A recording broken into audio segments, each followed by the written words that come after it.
Semana passada, ou na retrasada, a gente deu a informação aqui no nosso resumo da semana que o Brasil perde 17 fábricas, né, que fecham por dia desde 2015, quer dizer, desde a preparação, né, mais ativa do golpe de Estado, que derrubou a presidenta Dilma Rousseff, a crise se instaurou, acompanhando naturalmente a crise mundial.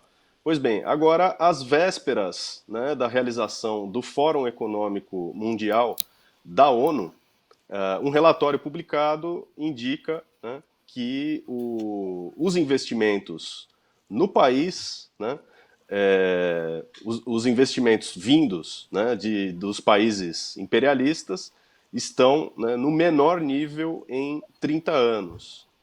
A economia que nas mãos, né, da sábia burguesia nacional, entre aspas, né, que tem muito pouco a ver com o Brasil, inimiga do povo brasileiro, né, essa burguesia colocou o país de joelhos, como nós estamos vendo aí com o fechamento da Ford, né?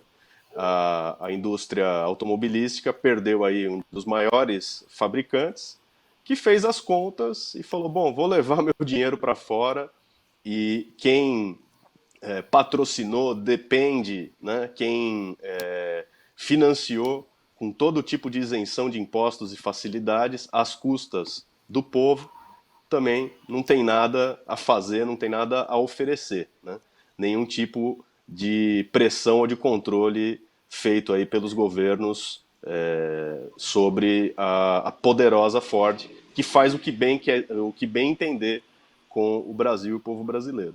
Bom, no Brasil foram 33 bilhões, né, de dólares a menos em termos de investimento.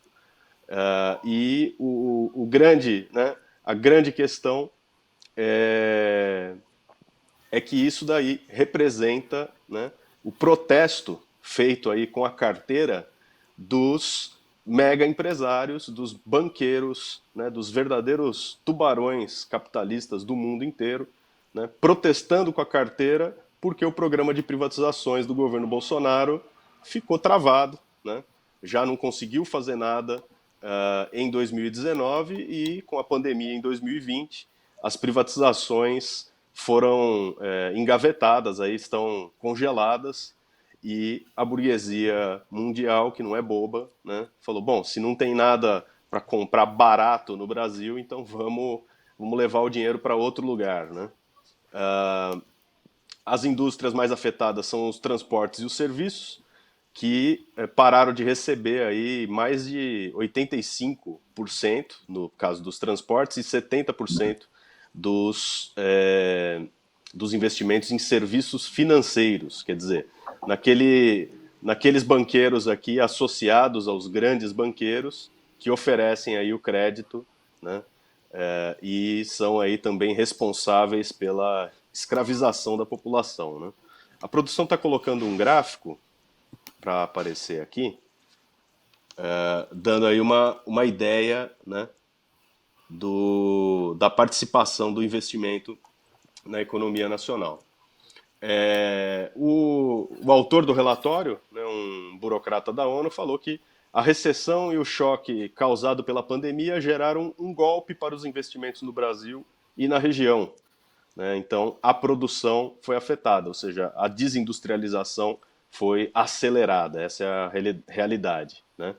E, naturalmente, a consequência, aquela previsão, né, de Bidu, que não revela nada que não seja óbvio, é que vai demorar, né, se depender da burguesia, se depender do imperialismo, a recuperação econômica do país, né?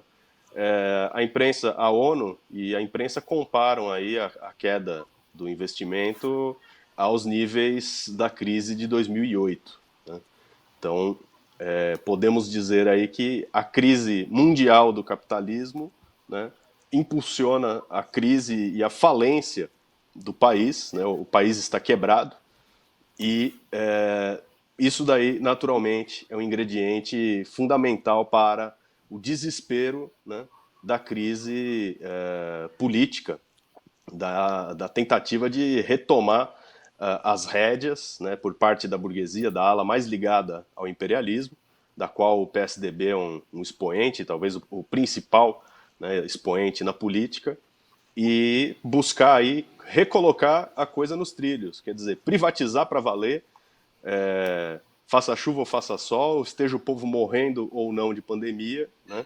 É aquele governo que, como disse o Fernando Henrique Cardoso, o ex-presidente príncipe da privataria tucana, há um tempo atrás disse na imprensa que é preciso, né, ter a frieza de ignorar a impopularidade de certas medidas necessárias para salvar o país, né? Salvar o país é isso daqui, salvar os banqueiros que tiram o dinheiro do país porque veem que não vai dar tanto lucro assim.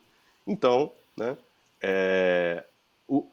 a crise se aprofunda porque é preciso aprofundar, né, para a burguesia é preciso aprofundar o ataque à população, destruir ainda mais o país.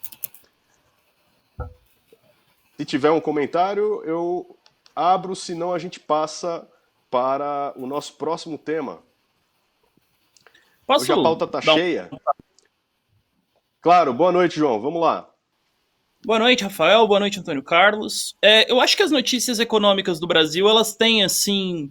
Elas só demonstram, assim... Elas são muito otimistas. Os jornais todos estão sendo muito otimistas, né? Apesar do quadro apresentado por eles ser apresentado como catastrófico.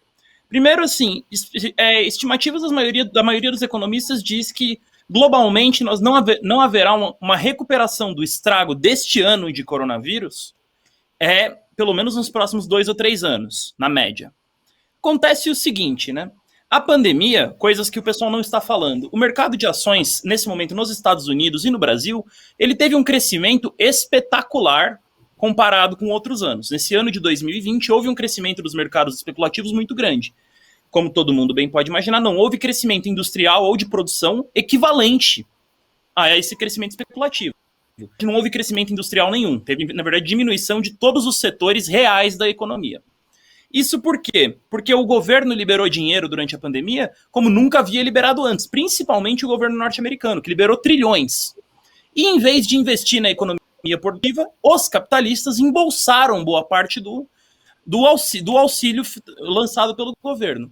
Agora, vários e vários economistas burgueses, incluindo alguns administradores de fundos de investimentos, preveem para 2021 uma crise financeira gigantesca que eles basicamente colocam como uma correção de ações que hoje valem 2, 3, 4 vezes mais do que elas deveriam estar valendo. Então, assim, nesse momento ninguém espera uma recuperação para o ano de 2021. Do jeito que lá vai, talvez a pandemia nem acabe em 2021. Então, nós ainda temos que ver, e eu acho que isso é uma questão que nós temos que acompanhar muito de perto, se a crise capitalista vai ter efetivamente uma largada agressiva durante a pandemia com uma quebra dos mercados aí em relação a esse preço. Isso é o comentário de vários economistas em escala internacional.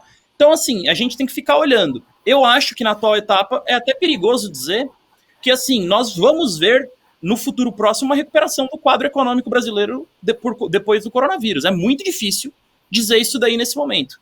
E eu acho que tem que ser tomado com muito cuidado esse problema. Acho que o companheiro Rafael mostrou a situação do investimento estrangeiro fugindo do Brasil, mas nós temos que ver se a situação em casa para os estrangeiros ficará melhor do que está hoje, que eu acho que não é uma boa aposta.